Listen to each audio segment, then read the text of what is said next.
Hi, I'm Mr. Fear, and in this video, we're going to hear 3 stories about the urban legend Slender Man. I hope you dream about him tonight. Please leave your like and subscribe to the channel. It was a cold autumn night when Lucas, a young photography student, decided to explore Blackwood Forest, a place shrouded in urban legends and tales of unexplained disappearances. He was searching for the perfect photo for his portfolio, something that would capture the essence of mystery and fear. But what he found in that forest would change his life forever.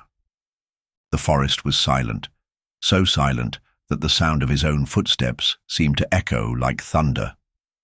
The trees, tall and twisted, formed a kind of dark cathedral, their branches intertwining like bony fingers reaching out for him. The air was heavy, carrying the damp smell of earth and rotting leaves. Lucas adjusted the camera around his neck and kept walking, ignoring the chill that was beginning to creep down his spine. He had heard the stories, of course. Everyone in town talked about the legend of the Slender Man, a tall, faceless entity that supposedly stalked those who dared to enter his forest. But Lucas didn't believe in such things. To him, they were just fairy tales meant to scare children. Still, something about that night felt different. The silence was oppressive, as if the forest itself was holding its breath. That's when he heard it. A whisper, almost imperceptible, like the sound of leaves being dragged by the wind. Lucas stopped, looked around but saw nothing except the trees and the deepening darkness. He took a deep breath, trying to convince himself it was just his imagination. But then the whisper came again, clearer this time. It was a voice low and distorted, as if coming from all directions at once. "Lucas!" He froze. His heart raced, and his hands began to tremble. The voice wasn't human. It was something deeper, older, something that didn't belong to this world. "You shouldn't have come." Lucas looked back, toward where he had come from. But the path seemed different. The trees were closer, denser, as if the forest was closing in around him. He started walking faster, almost running, but the voice continued, always behind him, always whispering. "You're mine now." He grabbed his camera, trying to distract himself, and began taking random photos. Maybe if he focused on something real, something tangible, he could calm down. But when he looked at the photos on the screen, his blood ran cold. In each one, among the trees, was a tall, slender figure with long, thin arms that seemed to stretch into infinity. The face was a smooth white blank, no eyes, no mouth, nothing.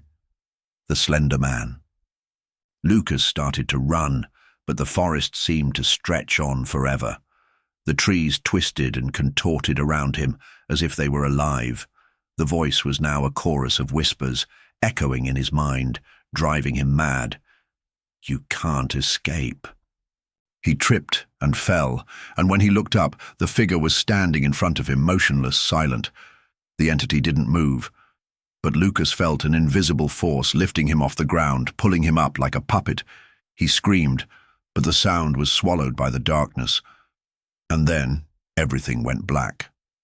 When Lucas woke up, he was lying at the edge of the forest, the camera still in his hands. He looked around, confused but relieved to be alive. Maybe it had all been a nightmare, a hallucination caused by stress. He lifted the camera and saw that the photos were still there. But now, instead of the tall, slender figure, there was nothing. Empty trees, empty darkness. He breathed a sigh of relief and began walking back to town. But as he walked, he couldn't shake the feeling that he was being watched. And then he heard it again. A whisper, low and distorted, coming from inside his own mind.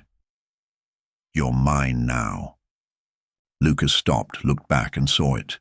The figure was there, distant but always present, always watching, always waiting. And he knew he would never be alone again. Story number 2, The Mirror on the Wall. It was an old house, the kind that seemed to have been forgotten by time. Located at the end of a deserted street, Its decaying facade and broken windows made it the perfect setting for horror stories. That's why Marina, a young history student, decided to explore it. She was researching haunted houses for a college project, and this one seemed like the perfect opportunity. But Marina didn't know that some doors, once opened, can never be closed again. The house was even darker inside than it appeared from the outside. The air was heavy, filled with a musty smell that made Marina cough. She turned on her phone's flashlight and began exploring the rooms. The floor creaked with every step, and the walls, covered in peeling wallpaper, seemed to whisper ancient secrets. It was on the second floor that she found the mirror. It was hanging on a wall at the end of the hallway, large and ornate, with a dark wooden frame carved with strange figures. Marina couldn't explain why, but something about that mirror drew her in. She approached it, feeling a cold draft brush against her skin, and looked at her reflection. At first, everything seemed normal. She saw her own face, pale and slightly frightened, illuminated by the faint light of her phone. But then, something changed. Her reflection smiled. Marina stumbled back, nearly dropping her phone. She looked again, hoping it was just a trick of the light, but the reflection was still there, smiling in a way she never would. The reflection's eyes were dark, almost empty, and seemed to pierce straight into her soul. "You shouldn't have come," whispered the reflection, in a voice that wasn't hers.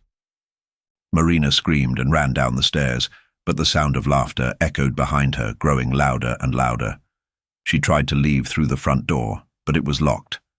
The windows also seemed sealed, as if the house didn't want to let her go. And then the lights began to flicker. Every time the light went out, Marina saw the reflection somewhere in the house. In the living room mirror, in the reflection of a broken window, even in the surface of a rusted pan in the kitchen.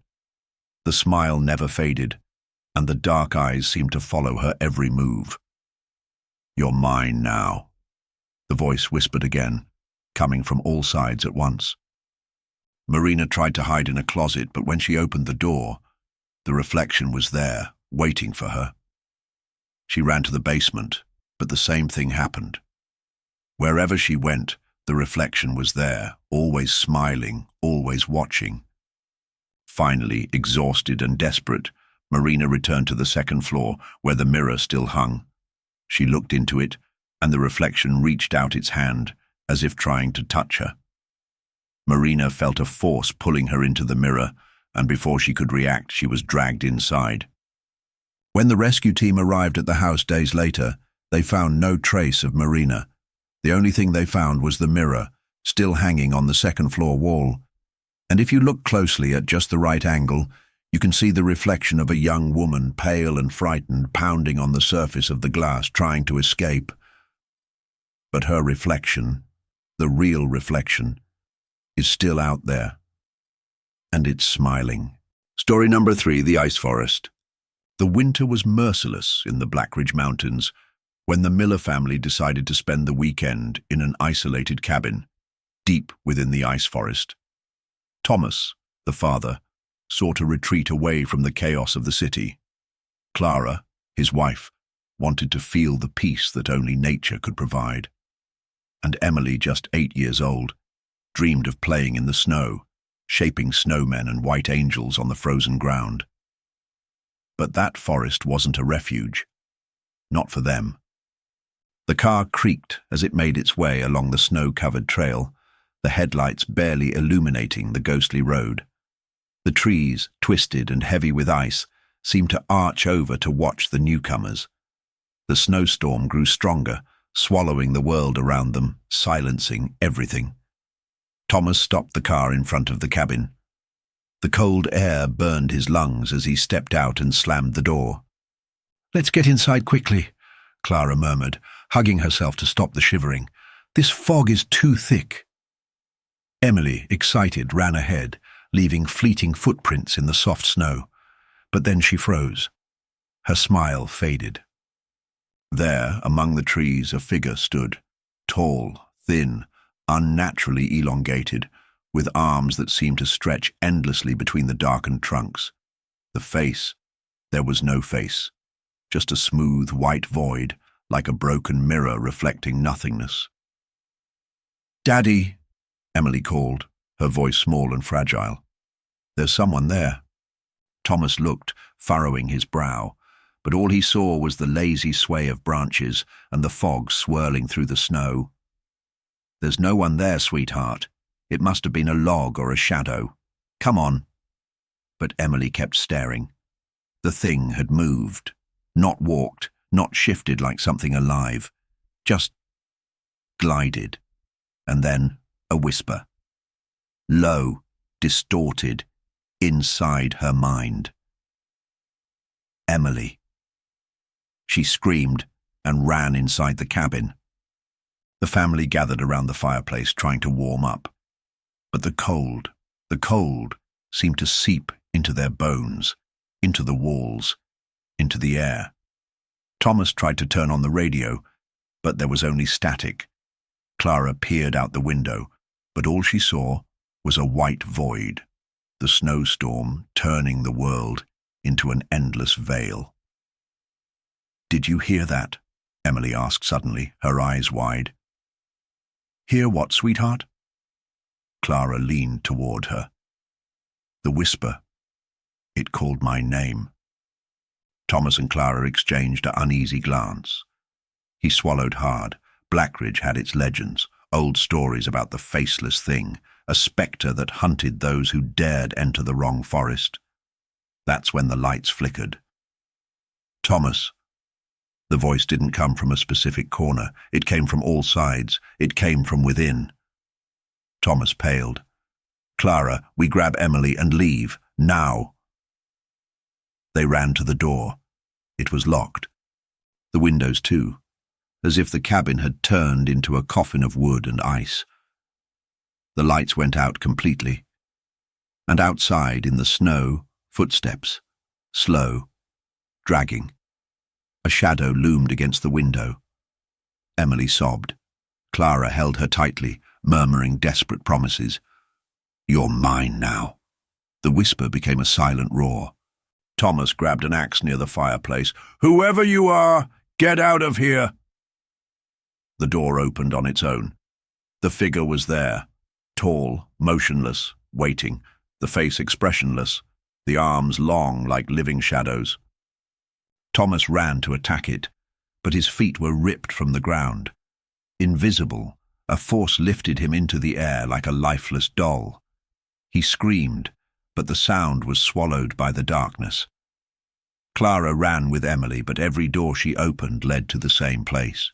The being was everywhere, waiting, watching. The lights flickered one last time before going out completely. Days later, the rescue team arrived at the cabin. But there was no Miller family, no signs of a struggle, just footprints, 3 pairs leading into the dense forest. And then, nothing. As if they had evaporated into the freezing air. If you look into the shadows between the trees, you might see 3 figures standing still, frozen in time, always watching, always waiting. And if you listen closely, you might hear the whisper of something that shouldn't exist, calling your name.